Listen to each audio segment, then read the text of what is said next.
मुस्लिम समाजाच्या वतीनं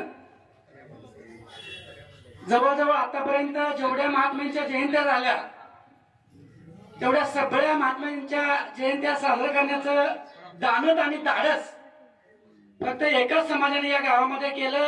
सुरुवातीला त्या मुस्लिम बांधवांचं मी संपूर्ण गावकऱ्यांच्या वतीनं हार्दिक हार्दिक अभिनंदन करतोय। मी असं याच्यासाठी म्हणतोय मित्रांनो, दैवयतम तुगले महायतम तू पौरुषम, कोणत्या कुळामध्ये जन्मले यावं हे तुझ्या म्हणजे हातामध्ये नाही, परंतु पुरुषार्थ दाखवणं हे तुझ्या मनगटामध्ये आहे। याचा अर्थ असा आहे की नरवी उमाजी नाईक म्हणजे काय ख्याती आहे, नरवी उमाजी नाईकांनी आमच्यासाठी काय केलं, नरवी उमाजी नाईकांनी महाराष्ट्रासाठी काय केलं, देशासाठी काय केलं, हा विचार जेव्हा तुमच्या माझ्या समोर येतो तेव्हा निश्चितपणे जर क्रांतिकारी विचार म्हटलं तर नरवी उमाजी नाईकांचा विचार हा क्रांतिकारी विचार होता। मित्रांनो, वय वर्ष 14 असताना ज्या माणसाला किंवा त्या युवकाला एक वेगवेगळ्या कल्पना सुचतात, आता त्या युवकांना वेगवेगळ्या कल्पना सुचतात, पण त्या काळामध्ये इंग्रजांच्या राजवटीमध्ये या युवकानं एक स्वप्न बघितलं होतं की इंग्रज सरकार जो जुलमी हत्या करतोय, आमच्या आया बहिणींच्या अब्रूची लष्करे तोडतोय, त्या इंग्रजांचा कुठेतरी कायमचा पायबंद करायचा आणि जे छत्रपती शिवाजी महाराजांनी दिलेल्या जमिनी आणि ताम्रपट जे रामोशी समाजाकडे होते तो फतवा काढून इंग्रज सरकारने त्या जमिनी आणि ताम्रपट माघारी घ्यायचं ठरवलं।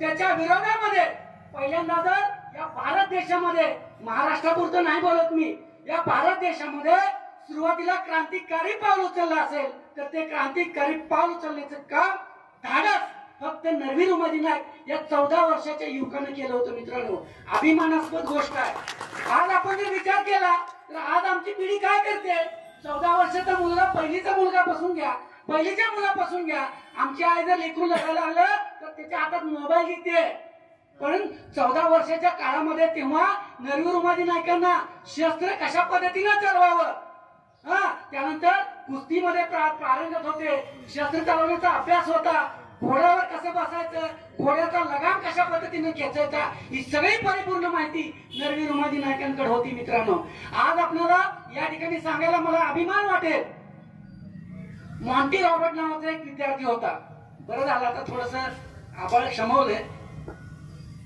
मॉन्टी रॉबर्ट नावाचा एक विद्यार्थी होता, त्याच्या शाळेचा शेवटचा दिवस होता आणि त्याच्या शिक्षिकेने तिला निबंध दिला होता, माझे स्वप्न मॉन्टी रॉबर्ट हा एका घोड्याच्या तबेल्यावरती काम करणारा एका मजुराचा मुलगा होता आणि शाळेच्या शेवटच्या दिवशी मॅडमने दिलेला विषय होता माझे स्वप्न।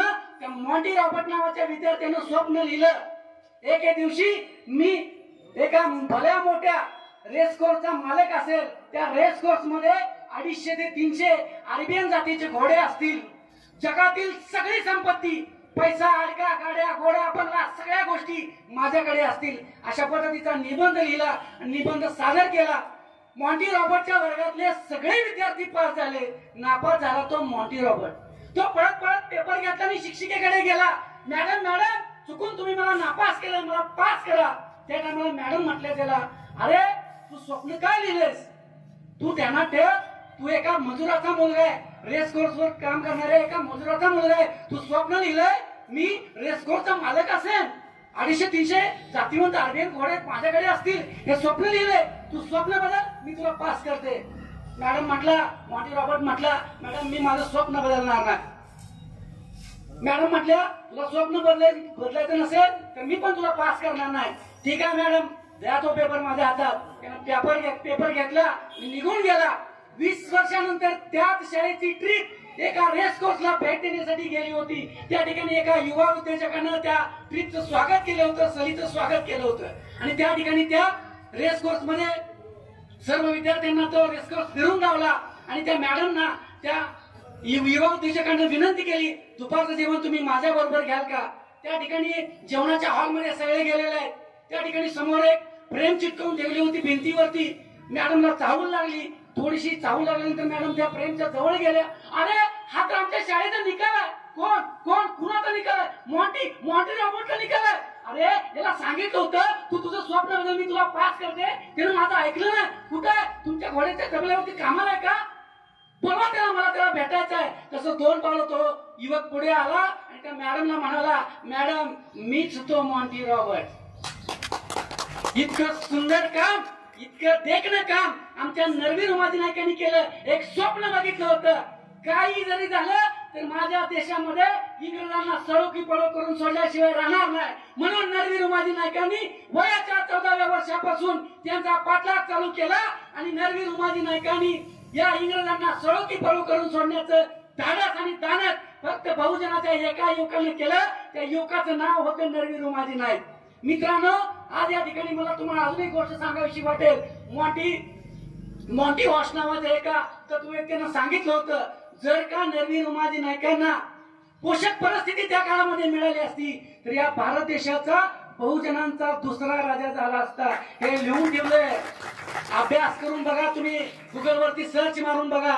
एवढं मोठं काम आमच्या रामोशी समाजामध्ये जन्मलेल्या राजाने केलं. या राजाला त्रिवार अभिवादन करतो. आणि या ठिकाणी या मुस्लिम समाज बांधवांनी मला या ठिकाणी बोलण्याची संधी दिली, आपण सर्वांनी ऐकून घेतलं, त्याबद्दल सर्वांचे मी आभार मानतो आणि या ठिकाणी थांबतो. जय हिंद, जय महाराष्ट्र.